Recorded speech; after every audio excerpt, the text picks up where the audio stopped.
आपल्यासोबत मनोज जरांगे पाटील आहेत। दादा, आताची सगळ्यात मोठी बातमी आहे की मुख्य सचिवांनी सर्व जिल्हाधिकाऱ्यांना आदेश दिलेत की कुणबीचा प्रमाणपत्राबाबत शिबिरे घेण्यात यावी। ज्यांना प्रमाणपत्र भेटले नाही, 54 लाख नोंदी सापडल्यात, त्यांचे प्रमाणपत्र देण्यात यावेत। 54 लाख लोकांच्या ज्या नोंदी सापडल्यात त्यांना प्रमाणपत्र देण्याचे आदेश जे आपल्या माध्यमातून कळते हे सरकारने दिलेत, परंतु त्याची अंमलबजावणी किती दिवसात होणार आहे काय, हे आदेश खूप वेळेस आम्ही बघितलेत मराठा समाजानं। हे असं कुठंतरी आंदोलन जवळ आलं आणि असं संभ्रम निर्माण करायचा हे सरकारचं प्रत्येक वेळेसच काम असते।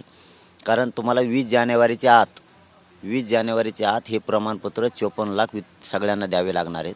ज्या 54 लाख लोकांना प्रमाणपत्र दिले त्याच्या परिवारातल्या लोकांनाही तुम्हाला प्रमाणपत्र द्यावे लागणार आहेत, कारण वंशावळ जुळलेली 54 लाखामध्ये, त्याच्यामुळे परिवाराला द्यायला तुम्हाला अडचण नाही। 54 लाख प्लस त्याच्या परिवाराला दिलेला आकडा मोठा होतो आणि नंतर तुम्हाला सगळ्या सोयऱ्याचा वट हुकूम काढायचा तर तुम्ही काढू शकता।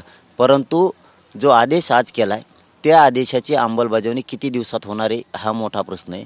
त्याची अंमलबजावणी लवकर होत नाही, त्यामुळं आमचं 20ला जाणारं जे आंदोलन आहे, आम्ही जे मुंबईला जाणार आहे ते 100% मुंबईला आम्ही जाणार आहेत, म्हणजे जाणार आहेत। कारण ही अंमलबजावणी किती दिवसात करतायत आणि केलीच तर आम्हाला किती महाराष्ट्रातल्या मराठा समाजाला 20 जानेवारीच्या आत प्रमाणपत्र वितरित केलेत याचा डाटा लागणार आहे तरच आम्ही विश्वास ठेवणार आहेत। असा आदेश दिला आणि मग कुठं आम्ही हे करणार आहेत। तुम्ही डाटा दिलाय का किती जणांना प्रमाणपत्र दिलेत? 54 लाखांना 2 दिवसात किती? तुमची यंत्रणा गाव लेवलवर आहे, तुम्ही एका दिवसात फॉर्म भरून घेऊ शकता, दुसऱ्या दिवशी मराठा समाजाला कुणबी प्रमाणपत्र देऊ शकतात, कारण त्याची नोंद सापडलेली, त्यामुळे तुम्ही देऊ शकता, अडचण नाही। विशेष बाब करू शकता, सरकारला अधिकार आहेत 2 दिवसात। तुम्ही 1.5 महिन्यात काय नाही केलं, आता काय करणार आहेत? मग करायचंच ना तुम्हाला, विशेष बाब करा, आदेश दिलेतच ना, त्याची अंमलबजावणी तातडीची करा। आणि जे 54 लाख लोकांना प्रमाणपत्र दिलेत आणि त्याच्या परिवाराला दिलेत, आम्हाला त्याचा डाटा द्या, मग आम्हाला तुमच्यावरती विश्वास बसेल की तुम्ही 54 लाख मराठ्यांना 20 जानेवारीच्या आत प्रमाणपत्र दिले आणि त्यांच्या परिवाराला पण दिलेत आणि सगळ्या सोयऱ्यांचा सुद्धा तुम्ही वट हुकूम काढलाय, मग मात्र आमचा तुमच्यावरती विश्वास आहे। परंतु आदेश दिले आणि आम्ही कुठंतरी मग हुरळून जाणार, आदेश दिले आणि मग सरकार त्या कागदाला काही किंमत नाही राहणार, कारण तुमचं प्रशासन अंमलबजावणीच करत नाही। आत्तापर्यंत आम्हाला खूप अनुभव आहेत, 2-2 महिने झालेत लोकांना अर्ज केले, प्रमाणपत्र देत नाहीत। त्यामुळं तुम्ही आता आदेश काढला आणि प्रमाणपत्र देणार 4 महिन्यांनी, हे मान्य नाही आम्हाला।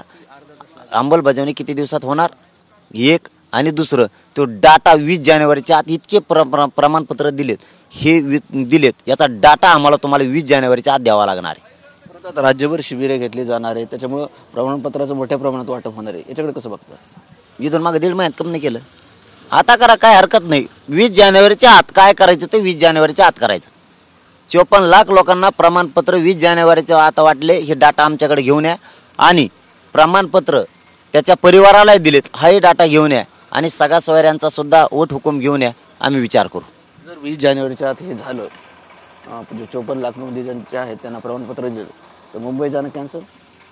गुलाल घेऊन जाऊ ना, नाही दिलं तर आरक्षण आणायला जाऊ, 20 जानेवारी कॅन्सल नाही। होते मनोज जरांगे पाटील। आणि जे शिबिर आयोजित करण्यात येणार आहेत किंवा प्रमाणपत्र वाटप करण्यात येणार आहेत ते किती दिले जाणार आहेत याचा डेटा आम्हाला द्या, तरच पुढे तोडगा निघू शकतो, असं जरांगे पाटील यांचं म्हणणं आहे। कॅमेरामन हर्षल निकमसह संजय सरवदे, TV9 मराठी, जालना।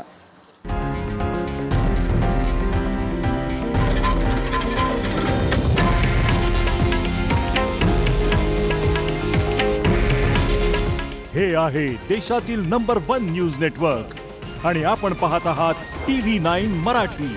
काळजी तुमची, हित महाराष्ट्राचं।